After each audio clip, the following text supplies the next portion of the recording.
جو ہماری طرف سے تینوں لوگ گئے ہیں، اس سے بھی ظاہر ہوتا ہے کہ شاید ڈویژن آف لیبر چاہیے تھی، شاید جی تینوں کی کنٹینیوٹی چاہیے تھی. عام طور پہ ایسا ہوتا نہیں کہ آرمی چیف، پرائم منسٹر اور فورن منسٹر جو ڈی پی ایم بھی ہوں وہ ایک ساتھ ٹریول کریں، لیکن وہ ایک ساتھ گئے تھے. اس کی ایک دو چیزیں جی، پاکستان کے پاس ڈپلومیٹک اسپیس بہت کم ہے اس معاملے میں، کیونکہ آپ کو پتہ ہے کہ ایران کی جو ملٹری ڈاکٹرائن ہے وہ وائڈر کانفلکٹ کی ہے. انہوں نے 12 ڈے وار کے بعد سوچا تھا کہ ہم صرف اسرائیل پہ حملہ کر کے ہم اپنے آپ کو ڈیفینڈ نہیں کر سکتے جب تک دنیا سفر نہ کرے. اور وہ اس کو دنیا کا سفر کرنا نہیں کہتے، وہ پرابلی کہتے ہوں گے جب تک دنیا کو احساس نہ ہو کہ we should not suffer alone. تو ان کا جی سی سی کنٹریز کے اوپر بھی اٹیک ہے، اسٹیٹس آف ہرموز کے اوپر کہ اس کی بلاکیڈ ہے، پرابلی ریڈ سی کی بھی بلاکیڈ ہے، اسرائیل کے اوپر اٹیکس ہیں، اور جو یو ایس آرماڈا ہے یا باقی سننے میں ہے کہ اس کے اوپر بھی دے ہیو اٹیکڈ ایک دو ایئرپلینس کا بھی. تو اب مسئلہ یہ ہے کہ ایک کنٹری کی سروائیول کی ملٹری ڈاکٹرن یہ ہو کہ اس نے اٹیک کرنا ہے، دوسری طرف پاکستان کی ڈیفنس ایگریمنٹ اور دیرینہ بہت قریبی تعلقات سعودی عربیہ کے ساتھ ہوں، تو you are in no win situation. لیکن اچھی بات پاکستان نے اس دفعہ یہ کی ہے کہ پاکستان نے جو بھی لمیٹڈ ونڈو ہے اس کو ایکسپلائٹ کرنے کے لیے they have tried their best. اس ٹرپ پہ بھی پاکستان گیا ہے، اور میں کنفرم یہ آپ کو بتا سکتا ہوں کہ سعودی عربیہ بھی جو پاکستان گیا ہے وہ ایران کو کانفیڈنس میں لے کے گیا. یہ نہیں کیا کہ to do a solo act with Saudi Arabia. We talk with Iran, discussed with them long term جو اس کی ریپرکشنز ہیں. اس کے بعد سعودی عربیہ گئے، وہاں جا کے ہمارے 2-3 سٹرینڈز ہیں. ایک سٹرینڈ تو یہ ہے کہ سعودی عربیہ کو ایشور کرنا کہ our defence, your defence will be our top priority. آپ نے دیکھا فیلڈ مارشل صاحب بیٹل فٹیگ میں آج گئے ہوئے تھے. اٹس امپورٹنٹ، یہ سمبلزم امپورٹنٹ ہے کہ we are ready to defend you. لوگوں نے بات بھی بہت نہیں کی ہے لیکن یہ حقیقت بھی ہے. ایک تو سٹرینڈ یہ ہے. دوسرا سٹرینڈ بائیلیٹرل ہے جی، کہ پاکستان کو آئل چاہیے کریڈٹ پہ، اور پاکستان کو probably somewhere to the tune, اگر آپ بہت بیسکس وے میں نہ جائیں، $5 بلین کی پارکنگ منی یا بیلنس آف پیمنٹس میں یا باقی چیزوں میں پاکستان کو سپورٹ کی ضرورت ہے.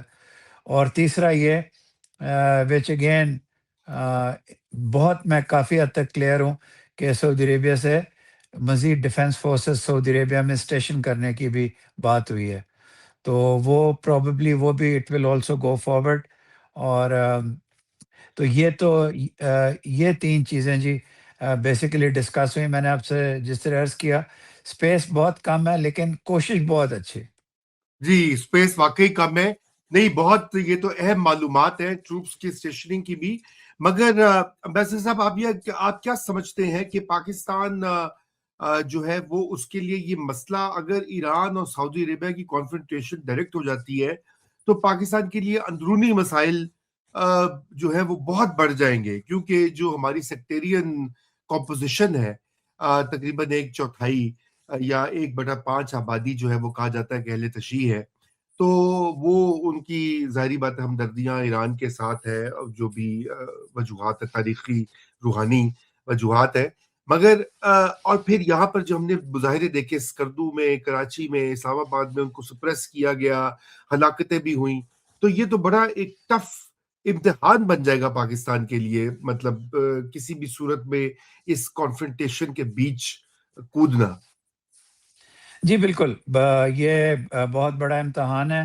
اور میں آن دا گراؤنڈ رضا آپ کو بتاؤں کہ بہت سارے سنی بھی ایسے ہیں جو ایران کے بارے میں بہت اسٹرانگلی فیل کر رہے ہیں.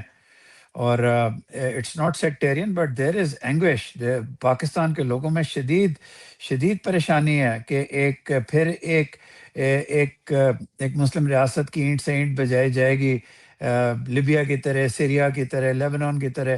تو کیا یہ کبھی بھی یہ ایک ہی نائٹ میئر چلتا رہے گا؟ تو یہ بھی ہے.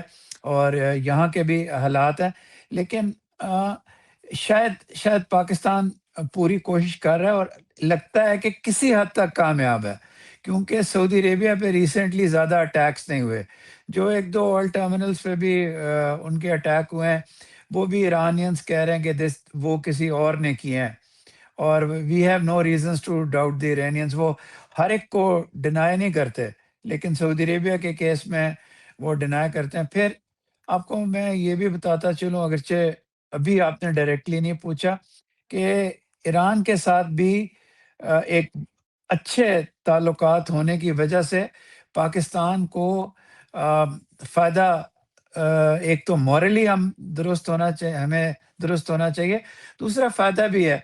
میری انفارمیشن یہ ہے کہ اسٹریٹس آف ہرموز میں سے پاکستان کے آئل کو نکلنے کی اجازت دی گئی ہے، جو پوری دنیا اس وقت تڑپ رہی ہے، تو ایک کم از کم کچھ ملکوں کو، مجھے سارے ملکوں کی لسٹ نہیں ہے میرے پاس، 3 4 کی ہے، اس میں سے اس میں پاکستان بھی شامل ہے، جس کو دی گئی ہے، پلس شاید ریڈ سی کی طرف سے بھی سعودی عربیہ سے آئل آئے گا۔ آئل ہماری بہت بڑی مجبوری ہے، ہماری بہت کرٹیکل نیڈ ہوتی ہے، تو یہ بھی ہے۔ ایران کے ساتھ بھی اچھے تعلقات کا ہمیں مورلی اور انٹرنیشنل سٹیج پہ پرنسپل، جو نیو یارک میں بھی ابھی ہم نے آخری بات کی ہے، اگرچہ اس سے پہلے کافی مضحکہ خیز سی صورتحال ہو گئی تھی، مضحکہ خیز تو میں نہیں کہوں گا، پاکستان کی مجبوری آپ دیکھ لیں کہ اس کو دونوں ریزولوشنز کے ساتھ کو اپنے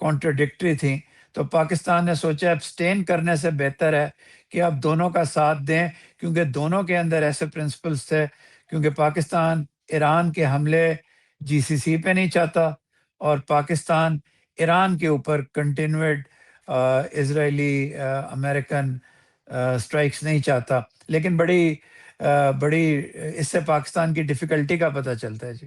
جی بالکل بالکل، آپ نے اہم یہ دونوں قراردادوں کا ذکر کر کے بالکل اس کو جو ڈائلیما ہے اس کو کوزے میں بند کر دیا، وہ ریفلیکٹ بھی یہیں سے ہوتا ہے کہ ہمیں اتنی آرٹفل اور مشکل، جسے وہ بلومبرگ میں تو لکھا تھا کہ ایگ شیلز کے اوپر چل رہا ہے پاکستان، ہیڈ لائن انہوں نے کہی کہ انڈے۔ ہاں جی، ہاں جی، اور یہ ایگ شیلز کے اوپر جو ہے نا جی، یہ ایک سائیکیٹری میں بھی، اب کیا کروں وہ یاد آ جاتی ہیں، آپ یہ ڈاکٹر ہیں سائیکیٹری میں بڑا فینومینن ہے سر، یہ ہاں ایک سنڈروم ہوتا ہے، نام میں نہیں جاتے، اس کو کہتے ہیں واکنگ آن ایگ شیلز، اس کے جی اوپر آپ، یعنی کہ آپ انڈا ٹوٹے بھی نہ اور آپ اس کے اوپر ٹپ ٹو سے ڈانس کر رہے ہوں، عام آپ کے ناظرین کے لیے، حاضرین کے لیے، اٹس ویری ڈیفیکلٹ جی۔ جی بالکل بالکل۔ تو اچھا سر، یہ ذرا آ جاتے ہیں اس کے اوپر ایران کی جو اسٹریٹجی، اب دیکھیے مغرب میں بھی، مغربی میڈیا میں بھی، مغرب کے تبصرہ نگار بھی، یہاں پہ امریکہ کے تھنک ٹینکس، اب وہ سارے جو ہیں اس بات پر کافی حیران ہو رہے ہیں کہ ایران کی جو حکمت عملی رہی ہے اس پوری جنگ میں، وہ بہت ہی، جسے کہنا چاہیے، ان کی توقعات کے برعکس رہی ہے۔ یعنی ان کا یہ خیال تھا کہ ایران جو ہے وہ، جسے پنجابی میں ہمارے یہاں کہا جاتا ہے، لمحہ بہ جائے گا اور ڈر جائے گا، اور کوئی وہ، لیکن اس کے برعکس ایران کھڑا ہو کر وہ کہہ رہا ہے کہ جی ہم لڑیں گے، اور یہ ہماری سروائیول کا سوال ہے، اور اس کو ہم بالکل بھی کسی طرح سے بھی جو ہے یہ کمپرومائز نہیں اس کے اوپر کریں گے، اپنی سوورنٹی کے اوپر، اپنی خود مختاری کے اوپر۔ تو اب یہ جو ایرانی صدر کی اور ایرانی، بلکہ آیت اللہ مجتبی جو نئے سپریم لیڈر ہیں، ان کی بھی جو بیان میں نے دیکھا، اس میں یہی انہوں نے بڑی سخت شرائط رکھی ہے، خصوصاً ریپریشنز کے حوالے سے اور ایران کی سیکیورٹی کی گارنٹی کے حوالے سے۔ تو یہ جو شرائط ہیں، یہ واقعی اس طرح سے سخت رکھی گئی ہیں ایک سیاسی مقاصد کے لیے، یا اصل میں ایران بالکل اس کے اوپر کمپرومائز نہیں کرے گا آگے گوئنگ فارورڈ؟ جی، میرا خیال ہے جی انہوں نے جینوئنلی رکھی ہیں، لیکن وہ بھی ایک فرور میں، ایک ریزسٹنس اور اسٹیٹ سروائیول کے فرور میں، وہ پروبیبلی جو موڈریشن ہے یا یو ایس کی ایکسیپٹیبلٹی، اس کو ذہن میں نہیں لا رہے اس وقت، they are fighting a war of survival, اور وہ بار بار اٹیک ہونا نہیں چاہتے۔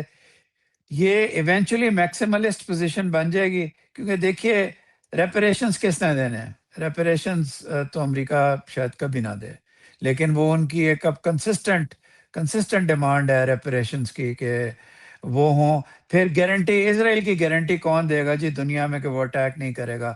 روس، چین اور امریکہ شاید مل کے دے سکیں، شاید روس اور چین بھی اسرائیل کی گارنٹی نہ دے سکیں.